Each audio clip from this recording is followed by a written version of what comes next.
Boa noite, boa noite. Chegamos aí ao nosso terceiro episódio, né?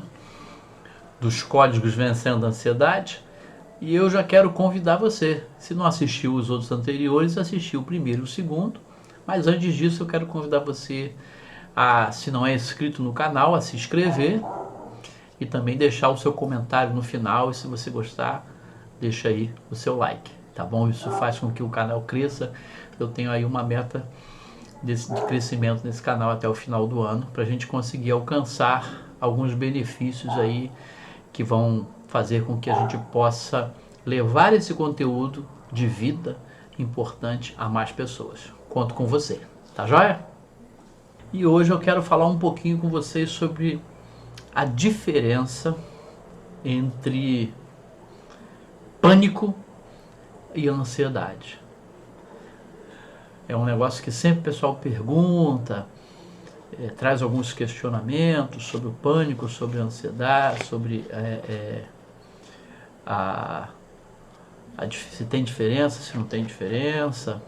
Priscila, seja bem-vinda, Pri. E tem diferença, e eu quero conversar com vocês sobre isso daí. Hoje eu vou estar falando de alguns sintomas, né, digamos assim, da ansiedade generalizada, né, e alguns sintomas do ataque de pânico. Eles são interligados e alguns sintomas são comuns e outros são mais específicos. E aí eu quero conversar com você de maneira simples, de maneira tranquila, para que você possa identificar isso daí. Tá joia? Bom, eu quero trabalhar com vocês imaginando sempre aqui esses dois lados, tá? Do lado de cá, desse lado você pensa, na minha mão direita você pensa em ansiedade. Então, desse lado aqui, a minha mão direita, ansiedade. Desse lado aqui, a minha mão esquerda, o pânico, tá? Então, aqui, ansiedade, aqui, o pânico. Mas antes disso, eu quero contar uma história que aconteceu comigo, que é verídica. Eu residia numa casa que ficava aí alguma coisa em torno de 4,5 km, 5 km do centro aqui da cidade que eu moro, São Pedro da Aldeia.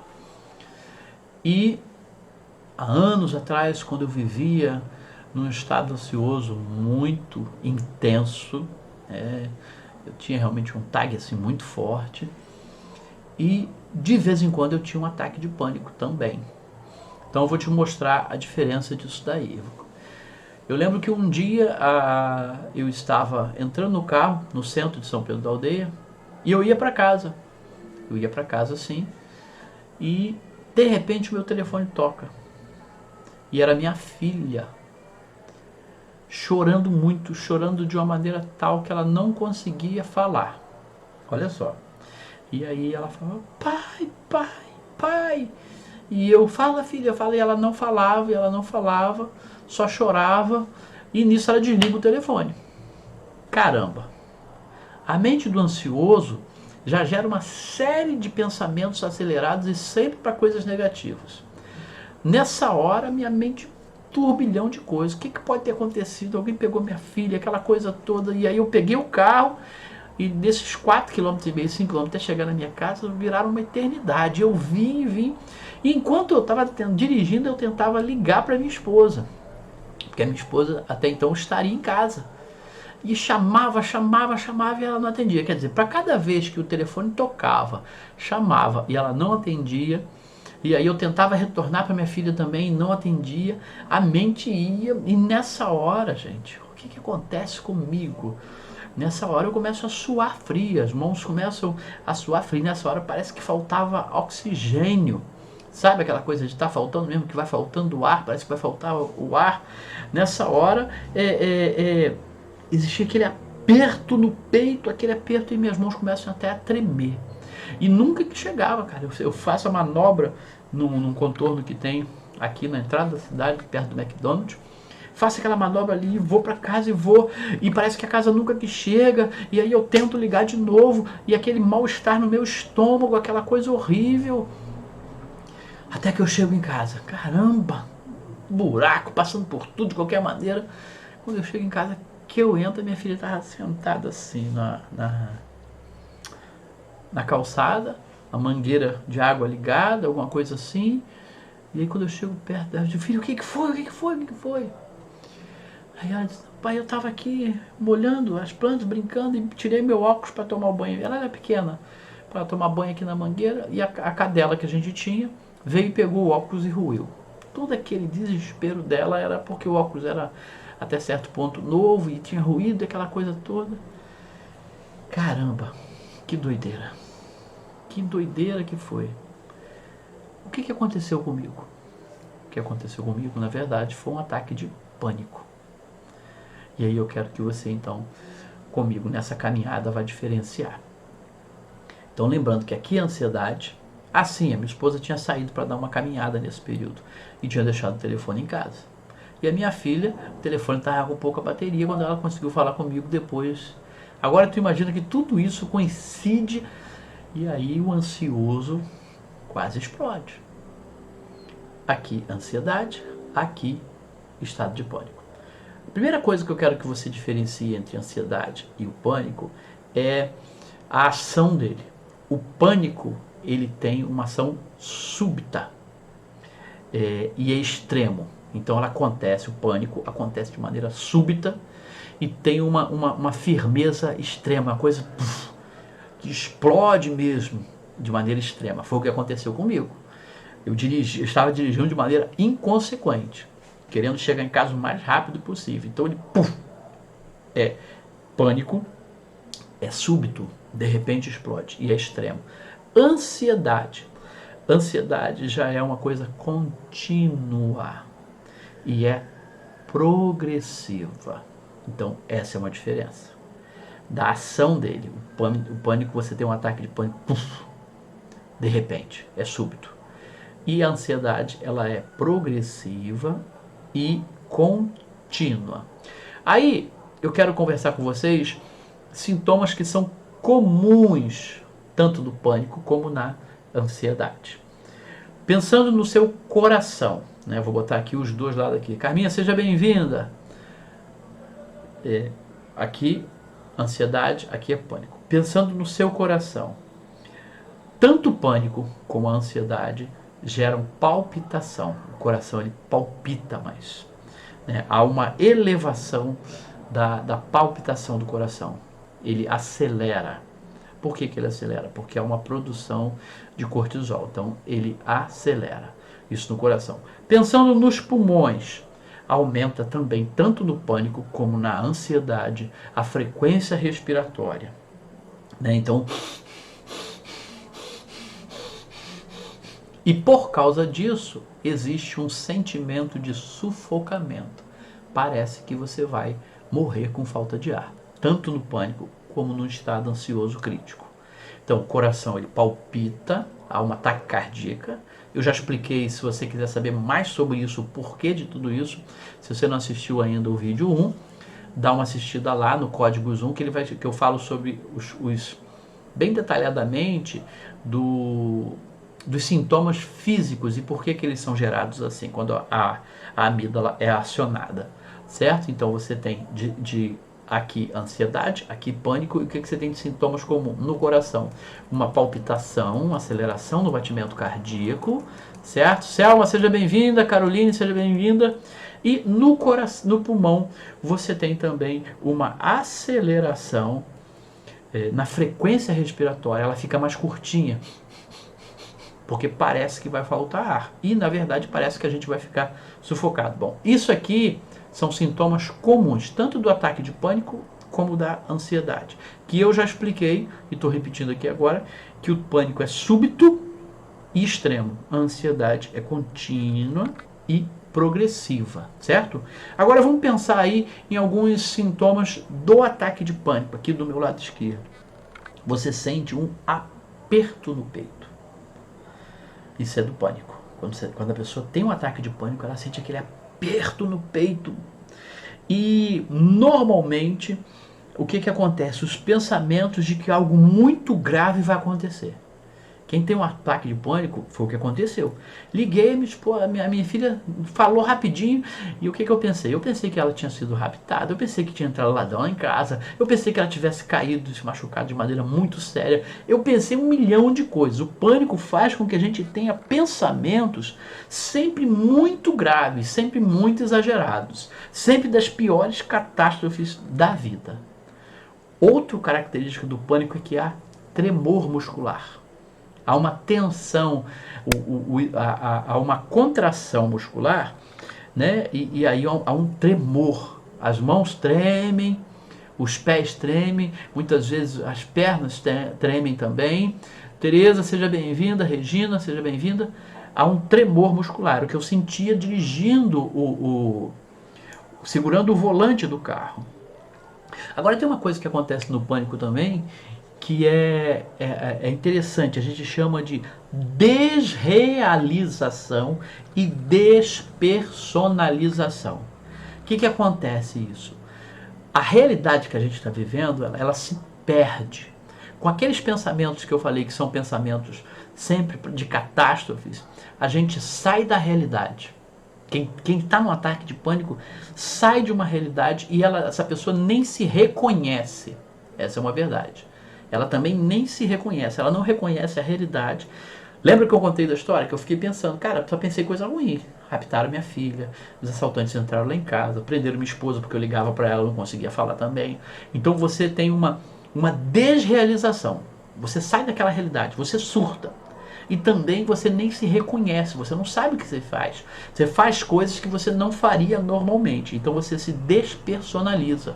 A sua personalidade muda. Sandra, seja muito bem-vinda também.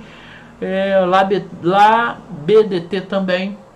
Então são características, eu estou falando do ataque de pânico. Por que acontece isso? Porque há um aumento do ácido.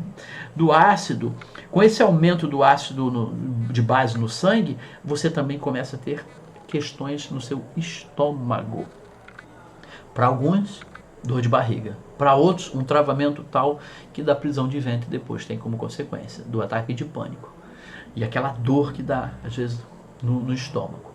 Então, vamos lá? Aqui ansiedade, aqui pânico.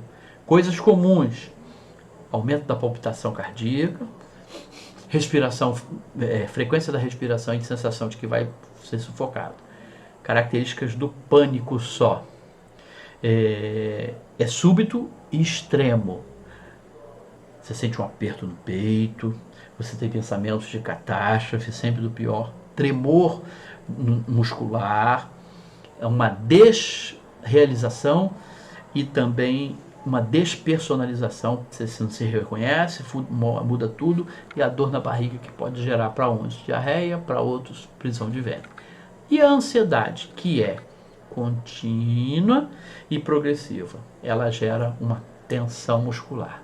A pessoa que está naquele estado ansioso, ela tem sempre uma tensão. Grande parte dessa tensão se concentra aqui e vai afetar essas vértebras daqui, vai afetar, parece que você está carregando um peso, a tensão muscular, aquela coisa, o ombro é travado, o pescoço endurecido, porque há essa tensão muscular. Uma outra característica da ansiedade, do estado ansioso, é a irritabilidade. As respostas são curtas, são grossas, não tem paciência, sabe, seu Saraiva? Que paciência zero porque está irritado. Aquilo que a pessoa toleraria normalmente, ela não tolera, porque existe uma irritabilidade exagerada, certo? Outra coisa que acontece também é a fadiga e a sudorese. Sua muito nas mãos. A ansiedade faz com que a pessoa vai para uma entrevista de emprego e vai ter que resolver alguma coisa, as mãos suando, os pés suando, e aquela fadiga. Por quê? Porque se há uma tensão muscular, há um aumento da produção de cortisol, né? Então, há essa tensão muscular, isso cansa, isso desgasta. Pensamento acelerado, tensão muscular, a ansiedade gera fadiga, a pessoa fica cansada. E isso vai refletir também na insônia. Algumas pessoas têm muita dificuldade para pegar no sono. E outras pegam no sono, mas é um sono raso, não conseguem descer nas escalas de sono. Então, acordam sobressaltadas, acordam várias vezes durante a noite, e aí ao acordar pela manhã, ao despertar pela manhã, estão cansadas. Minha proposta hoje então era falar da diferenciação das duas coisas, do ataque de pânico, que é súbito, que é extremo, que gera um aperto no peito, que gera pensamento de catástrofe, que gera a desrealização, a despersonalização também, se perde, não sabe quem você é na verdade, não se reconhece, também da acidez, da queda do ácido no sangue e na questão aqui do estômago. Aí, ansiedade já não é súbita, ela é contínua, sabe? Ela é progressiva, ela gera tensão muscular, ela gera irritabilidade, ela gera uma sudorese, uma fadiga e pode gerar insônia. Sintomas comuns aos dois: no coração, aumento do batimento cardíaco, nos pulmões, aumento na frequência respiratória e parece que você vai estar sufocado. Alguma coisa interessante, tanto em um como o outro, é a questão do tempo. Preste atenção, gente. Isso aqui é um trabalho de pesquisa que mostra como funciona na maioria das vezes. Agora, pode haver exceções? Claro que pode. Um ataque de pânico, ele dura entre 10 a 30 minutos. Normalmente ele tem o pico dele com 10 minutos. O pico dele com 10 minutos. Mas ele vai durar até 30 minutos. Ninguém morre de ataque de pânico. Você pode morrer de consequência do que você vai fazer por causa do ataque de pânico, mas ninguém morre. Isso é importante. Vai passar. De 10 a 30 minutos, vai passar. Entenda isso.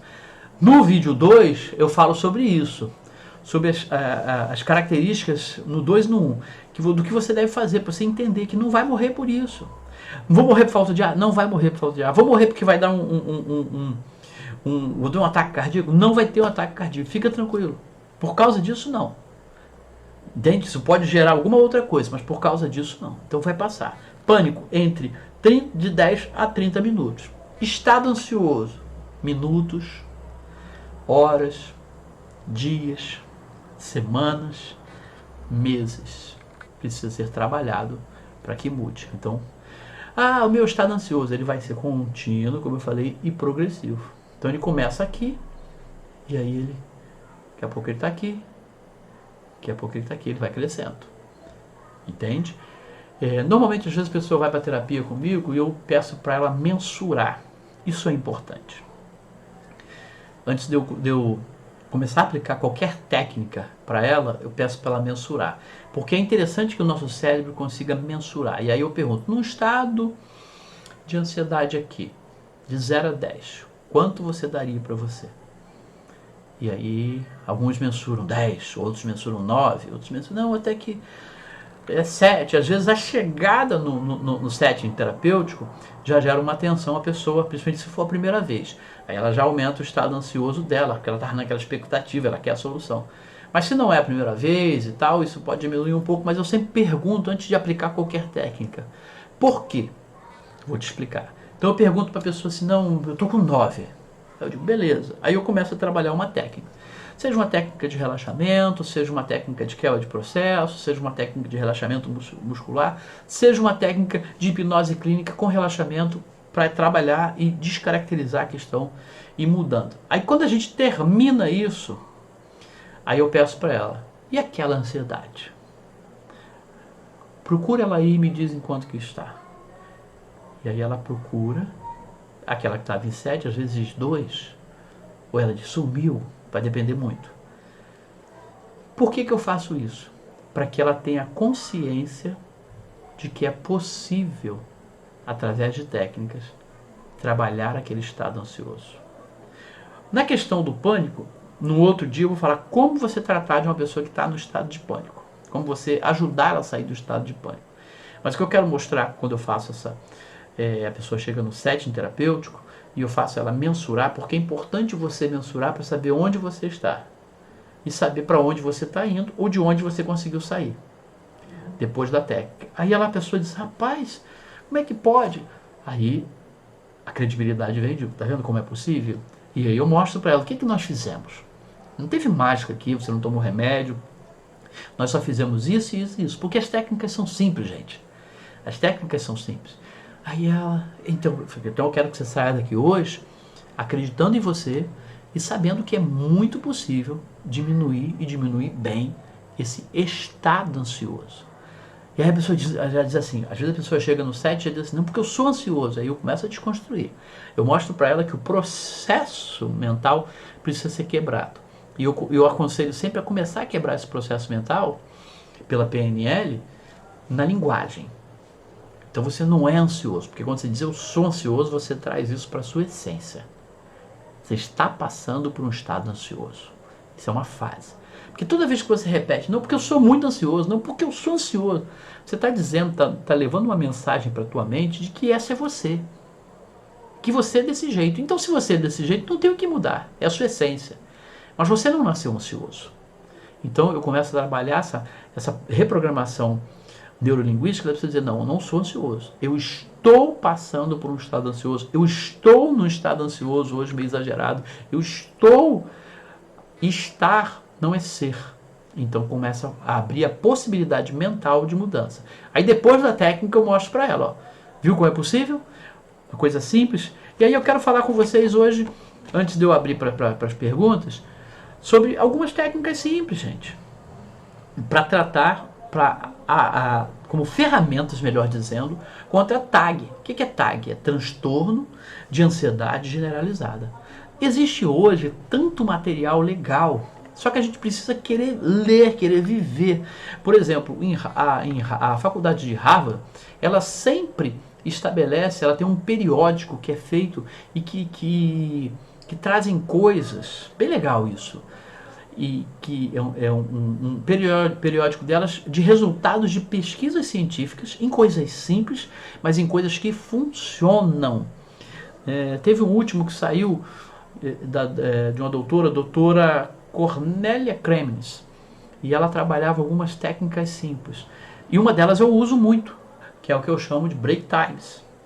Até no meu workshop eu falo sobre isso, um workshop gratuito Vencendo a Ansiedade, que eu vou soltar depois para vocês até o fim do mês. E no curso que eu tenho completo Vencendo a Ansiedade, eu aprofundo ainda mais sobre os break times, as paradas durante o dia.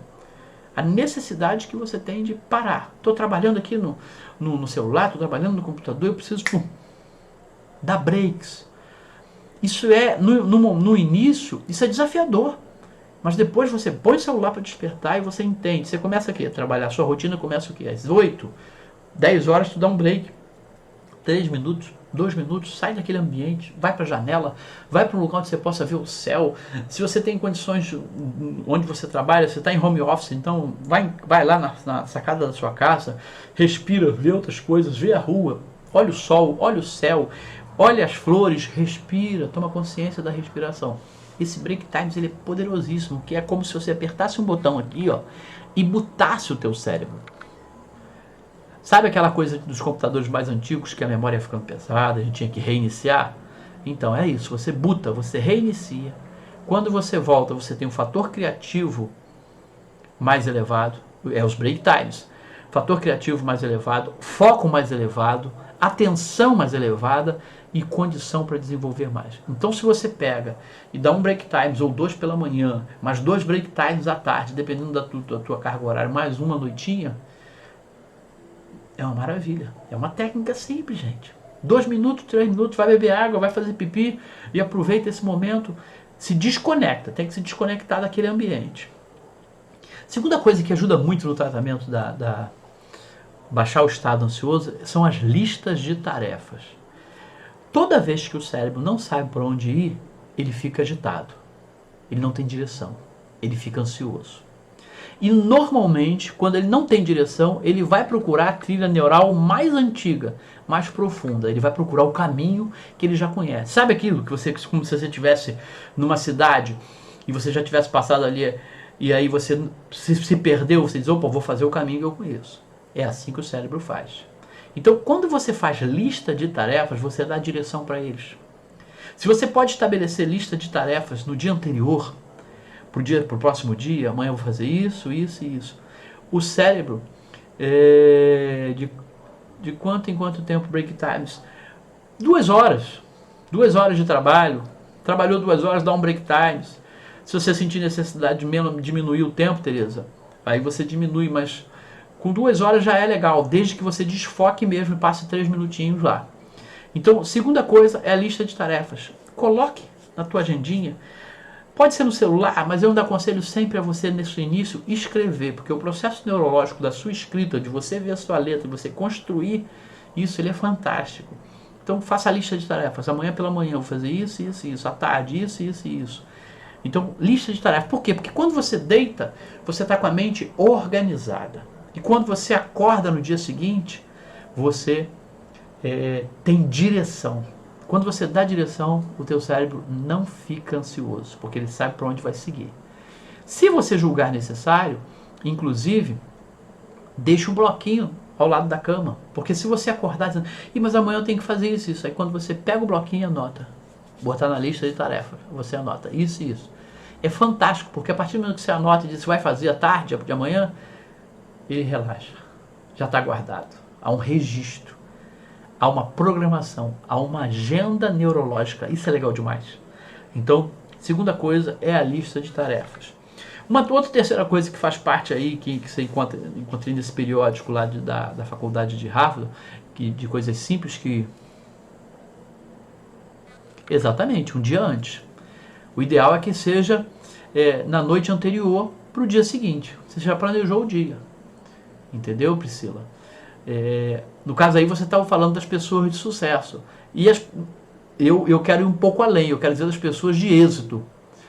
Porque sucesso ele é temporário. E êxito ele é em cada fase da vida. Eu gosto muito da palavra êxito. Porque se você trabalhar sucesso... O que é sucesso para uma pessoa de 0 a 10 anos? O que é sucesso para uma criança de 3 anos? Abandonar as fraldas. Depois isso não é mais sucesso.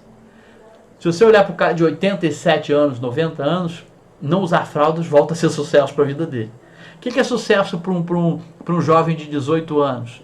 Conseguir habilitação. Se você jogar lá para o fim da vida, acima de 80 anos, ele conseguir habilitação, é sucesso. Então sucesso é transitório. Êxito é você ser bem sucedido e ter saúde. É isso que eu quero chamar a atenção. A lista de tarefas, nesse caso, não é só para você ter sucesso, mas é para você ter êxito. Êxito como pessoa, êxito profissionalmente, êxito como acadêmico e êxito como pessoa integral, mente, corpo e espírito. Então você tem um planejamento, cardápio para a semana, lista de tarefas, tudo isso dá organização para a mente. Isso baixa o estado ansioso, porque eu acordo sabendo o que eu tenho para fazer. Num outro momento eu posso trabalhar aqui, dar dicas aqui de importante, de urgente e tal, no quadro aí de linha do tempo, de gestão do tempo. Não de administração do tempo, gestão do tempo. É diferente. A gente administra as tarefas e administrando as tarefas, a gente tem gestão do tempo. São palavras que parecem sinônimos, mas não são. Se eu pudesse administrar o tempo, eu pegava o que sobrou de hoje e guardava para usar amanhã. E eu não posso. Tempo é a coisa mais democrática que existe. Todo mundo recebe a mesma quantidade. Voltando para cá, a lista de tarefas é algo muito importante. Quarta coisa, né? Atividades sociais, gente. A pandemia aumentou um estado ansioso das pessoas porque tirou as atividades sociais. Atividades sociais diminuem o nível de produção de cortisol. Cortisol é aquilo que faz você ficar tenso. Então, se você consegue fazer cursos, presta atenção. Olha só, pegando aí a deixa aí da questão do sucesso ainda, Priscila. Você vai ver as pessoas que falam só de sucesso, elas falam o seguinte: você tem que fazer curso só na área que você está caminhando, você tem que se focar nisso aí, senão você se perde. No êxito eu já vou te falar de coisa diferente. Você precisa fazer curso e ter contato com pessoas, não muitos cursos para se perder, mas alguns cursos. Diferente de tudo que você já lê, diferente do que você já estuda. Para você ter contato social. Tipo, você trabalha com informática, você trabalha com TI, você trabalha com marketing digital, você trabalha com vendas. Vai fazer um curso de computagem, vai fazer um curso de suculentas, vai fazer um curso de artesanato simples. Por quê? Cursos curtos. 1 semana, 2 semanas, cursos curtos. Por quê? Eu vou ter contato com pessoa e eu vou estar acionando a área do meu cérebro que eu não aciono normalmente. Regiões cerebrais que não são acionadas realmente. Então, se eu trabalho aqui com informática e agora eu vou fazer um curso de artesanato com madeira, uma semana, eu vou estar conversando com gente que está olhando para aquilo ali, com gente diferente do meu ciclo, eu vou estar gerando plasticidade, neuroplasticidade, e vou estar tendo contato com gente que pensa diferente, que vê a vida de uma outra maneira. Essa interação social, ela é fantástica para gerar saúde mental, saúde emocional. Então, atividades sociais, curso de teatro, curso de dança, um tipo de esporte que você se relacione com outras pessoas. Então, isso são importantes. Olha bem o que eu já falei. Os break times, eu falei da lista de tarefas e eu falei das atividades sociais. E atividades que podem fechar como atividades que trabalhem mente e corpo. Tipo, atividades físicas, algum tipo de exercício, mas que trabalhe a mente e o corpo. Yoga, mindfulness, a meditação mindfulness também é interessante isso daí. Então fica essas dicas para o trabalho, para trabalhar e diminuir o estado ansioso. Claro, a terapia também, né? A terapia é importantíssimo, mas eu estou falando de coisas que você pode buscar sozinho. Fazer a sua listinha de tarefas, fazer os seus break times, ter as suas atividades, procurar atividades sociais e atividades relacionadas à integração de mente e corpo. Meditação mindfulness, yoga e atividades físicas coletivas. Bom, hoje nós falamos a diferença de ansiedade e pânico e as suas características, os seus sintomas, o que elas têm de comum.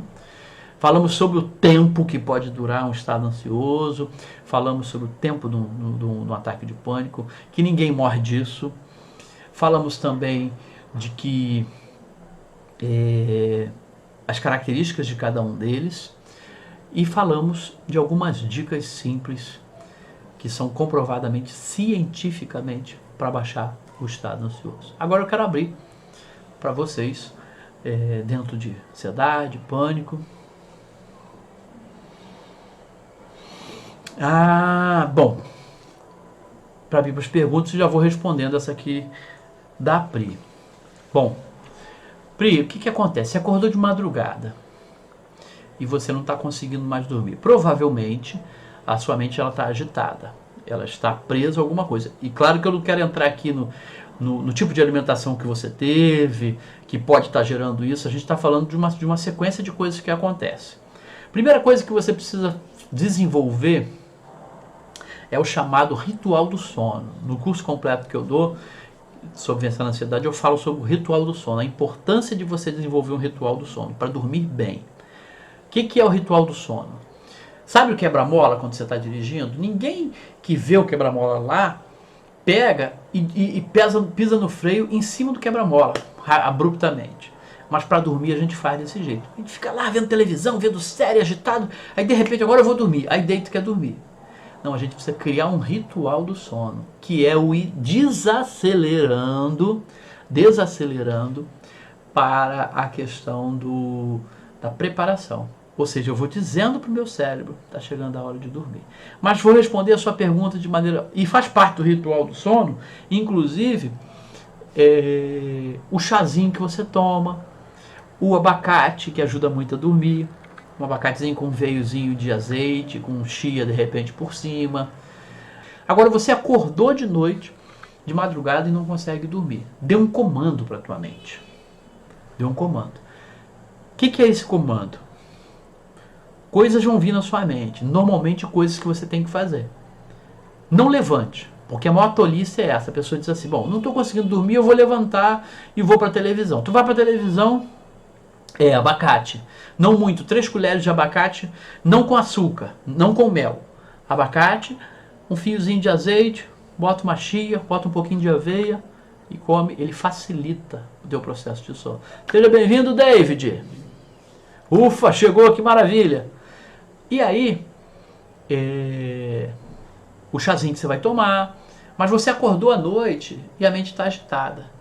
tem coisas para fazer. Não levante para mexer no celular. Evite os eletrônicos 1 hora antes de você dormir, porque eles estimulam muito. Não levante para mexer no computador, não levante para fazer tarefas, para ver filme. Bobagem, gente. Isso, toda a parte de luminosidade só estimula a gente. Então o que você vai fazer? Você vai dar comandos para a tua mente. Você acordou e aí não consegue dormir. Pensamento que vem, eu tenho que fazer isso aqui. Aí você dá um comando para sua mente. Vou pensar nisso amanhã às 9 da manhã. Minha mente, a gente só volta a pensar nisso amanhã às 9 da manhã. Seja bem-vinda, Ju. Por quê? A partir do momento que você dá uma direção, lembra que eu falei no início sobre a direção do cérebro? Que você dá a direção, é como se você escrevesse na agenda e o cérebro dissesse assim, pufa, isso eu não falo mais, porque isso está na agenda para amanhã às 9 da manhã. É fantástico isso, você vai ver que ele só vai lembrar amanhã às 9 da manhã. Então as coisas que forem vindo, você vai dando comando de agenda, de dia e de horário, sempre com muita direção. Seja bem-vinda, Nicolas Beirão. Olha aí que honra hoje, hein? Nicolas Beirão, coach com a gente aí. E você vai dando comandos e vai fechando a agenda, vai fechando a agenda. Até que depois você diz, agora eu decido, minha mente, que eu vou voltar a dormir e vou descansar. Se você tinha colocado para despertar às 8, até às 8 da manhã. Ela vai insistir, eu já te dei um comando para dormir. Ela vai insistir, você diz, até amanhã às 8 da manhã eu vou dormir. Você vai dando esses comandos. Claro que eu não abordei uma série de outros fatores que a gente não pode desconsiderar. Como eu falei, a comida, o estímulo que você teve, o momento que você está passando na tua vida. Estou te dando uma coisa genérica numa pergunta que você me fez. Mas a maneira que o nosso cérebro responde a esses comandos diretos que a gente dá e essa programação de agenda é algo fantástico. E o ritual do sono é muito importante. Para quê? A gente vai treinando o nosso cérebro para ir desacelerando e depois entrar no sono e aprofundando e depois ir desaprofundando até chegar a hora de acordar. É algo lindo e fantástico isso. Show de bola! Obrigado pela presença de vocês, por esse tempo maravilhoso. E vamos caminhando para vencer essa tal de ansiedade. Sua vida é muito especial, é muito importante. Tem muita gente que te ama e que se espelha em você, se inspira em você. Tá bom? Me ajuda a divulgar o meu Insta, me ajuda a divulgar o meu canal no YouTube e a divulgar esses códigos vencendo a ansiedade aí.